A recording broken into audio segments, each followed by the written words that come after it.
Life's Snags and How to Meet Them, Lord Baden-Powell.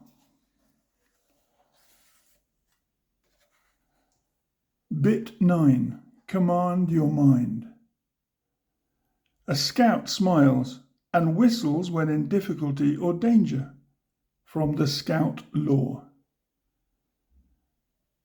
In America, the story was told me of an Englishman who was having breakfast in a saloon out west when a fracas took place. It was on the good old lines. Guns were used, blood and hair flew, but the visitor went on calmly with his breakfast, watching the row with interest, but in no way disturbed. At the subsequent inquiry, he was called as a witness to give his version of the affair, and the presiding sheriff, in congratulating him on his lucid evidence, expressed admiration at his being able to sit through it all and take in the details. "Oh, that's all right," replied the Englishman. "I had read all about the wild and woolly West before I came out. I supposed that this was the regular thing, and that therefore it would not do for me to get excited about it." That is the sort of character with which Britons are credited by our neighbours overseas, and as a matter of fact there is a good deal of that sang-froid in our make-up. There has been some talk lately whether or not fellows learn much at public schools. Well, there is one thing which, at any rate, I think they do learn, and that is to hide their feelings, to show outwardly only a modified amount of the natural boyish enthusiasm that may be surging within them. The mask thus adopted in boyhood is carried through life, giving to outsiders the impression of a bored and unsympathetic personality in the average Englishman. And though this impression may often be a false one, it can at times undoubtedly be of value. Command of mind as an item of character is an asset of national as well as of personal importance. And, mind you, it can be got by trying for it.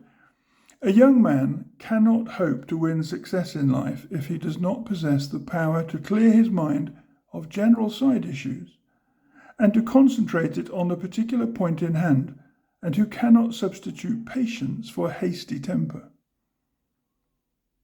Such command is made up of willpower coupled with physical self-control and ability to switch on the particular mind cell needed for the occasion. This sounds a bit of a job.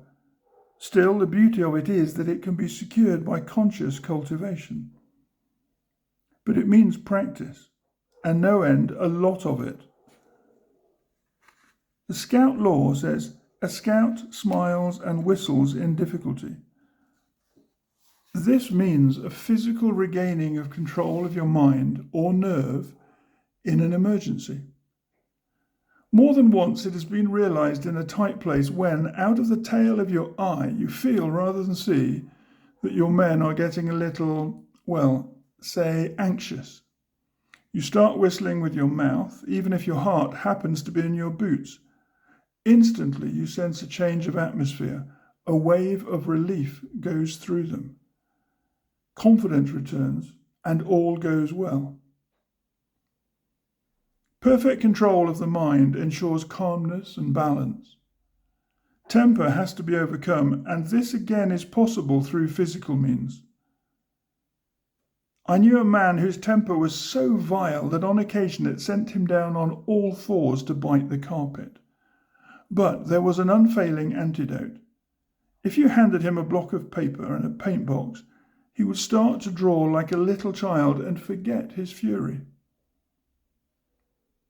A certain West African potentate with whom I had dealings at one time had the sense to recognize that his habit of incontinently ordering a man's head off or blurting out an equally capital pronouncement without previous reflection might land him in difficulties when dealing with white diplomatists. So he adopted the habit of carrying a huge Brazil nut in his mouth. This had to be extracted before he could utter any remarks, and the pause necessitated by the operation just gave him time to think twice about what he was going to say. Personally, I have found that the best antidote to anger is to start whistling. On one occasion, indeed, I was reported to the general by an insubordinate soldier, whom I had to admonish on the ground that instead of listening to his defence, I had started whistling. The general quite appreciated my explanation when I said that whistling had saved the man from a heavier punishment. Giving rein to your temper is not only a nuisance to others, but it is also generally damaging to your own cause. If in argument you are right, there is no need to lose your temper. If you are in the wrong, you cannot afford to lose it.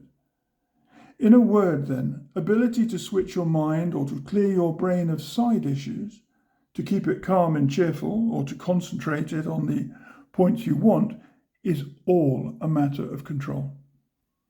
Nor must that concentration become a narrowing of outlook.